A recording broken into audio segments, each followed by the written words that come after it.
সকলোকে পুনৰবাৰ নমস্কাৰ। আজি ৰাজমা ৰেচিপি এটা দিম বুলিয়ে ভাবিছিলোঁ। হে ভগৱান, বতৰটো চাওকচোন, কেইদিন ধৰিব বতৰটো ঠিক নাই আৰু না ওলাব পাৰোঁ না সোমাব পাৰোঁ। ছোৱালীজনী লৈ যে ভিতৰতে কেনেদৰে থাকিব লাগে।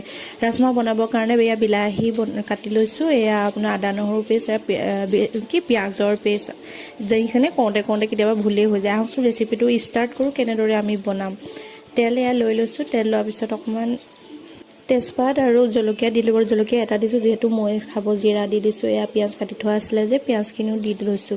ধুনীয়াকৈ মিক্স কৰি ল'ব লাগিব। আদা নহৰু পেষ্টখিনিও লগতে দি দিছোঁ। আজি আকৌ লাইট নাই বতৰটোৰ কাৰণে, সেইকাৰণে চব হাতেদি পিচি দিছোঁ দেই। এয়া জিৰা লৈছোঁ, এয়া ধনিয়া পাউডাৰ আৰু এয়া ৰেড চিলি অকণমান লৈ লৈছোঁ। লগতে হালধি অকণমানো দিব লাগিব।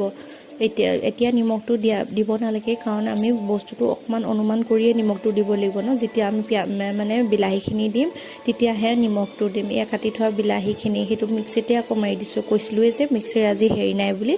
বতৰটো কি কৰিছে বাৰু আপোনালোকৰ তাতো? বতৰটো এনেকুৱাই অৱস্থা নে কওকচোন। মই যে ছোৱালীজনীলৈ ভিতৰতে দিনটো সোমাই থাকিব লাগে, কেনেকুৱা যে লাগে। তাই কিনো কৰিব, মইনো তাইক কিমাননো খেলাম, মানে আমনি লগা টাইপৰ। কাৰ ঘৰত ল'ৰা ছোৱালী আছে, যোন ঘৰৰ পৰা বাহিৰত আছে, সকলো চাগে গম পায় এই পৰিস্থিতিবোৰ যে বতৰটো বেয়া হ'লে ৰ'দ দিলেতো অলপ বাহিৰত ওলাব পাৰোঁৱেই, হয় নহয় কওকচোন।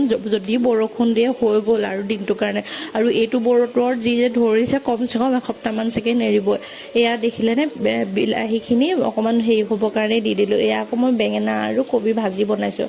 মানুহজনৰ আজি 9টা বজাতে বোলে ডিউটি আছে ট্ৰেইনিঙৰ কাৰণে, ইলেকশ্যনৰ যে। তাৰপৰা এয়া ভাতটো উঠাই দিছোঁ। আজি বিশেষ নাই বনোৱা। এইখিনি ৰাজমাহখিনি দিয়াৰ পিছত, এইখিনি আকৌ ৰাজমাহ পানী দেই, মই বইল কৰোঁতে পানীখিনি পেলাই নিদিলোঁ, যদি পানীখিনিতে মানে অৰিজিনেল ভিটামিনটো থাকে বুলি কয়। এয়া দেখিছে ধুনীয়াকৈ হৈ গৈছে। এয়া হ'লে আৰু, কাৰণ ভিডিঅ'টো বহুত স্পীডত দিব লগা হয়, কিন্তু বনাওঁতে বহুত কাটা মেলাতে চবতকৈ টাইম যায়, হয় নহয় ক'বচোন। মোৰে ভাজি অলমষ্ট হৈ গৈছে। এয়া হৈছে আপোনাৰ, মই প্ৰথমতে তিয়াই থ'ব লাগিব, পাহৰি থাকিলোঁ। পিছতহে অকণমান পানী দি পিনি তিয়াই ধুনীয়াকৈ পিচি পিনি দি দিব লাগে। তেতিয়া চেণ্টটো লং ইলাচি দিলে যিমান হেৰি হ'লেও মানে গোন্ধটোতে খাওঁ লাগে, নহয়নে বাৰু। এয়া মোৰ অলমষ্ট হৈয়ে গ'ল আৰু দেই। আপোনালোকে যদি কেতিয়াবা ৰেচিপিটো চাব বিচাৰে, মই ধুনীয়াকৈ আপলোড কৰি থৈছোঁ, আপোনালোকে তাৰপৰাই লৈ পিনি চাব পাৰে যদি বেয়া নাপায়। পাৰিলে লাইক কমেণ্ট শ্বেয়াৰ এটাও কৰি দিবচোন, যিহেতু মানে সকলোৰে সকলোৰ হাতত ধৰিয়ে আগবাঢ়িব লাগিব, নহয়নে।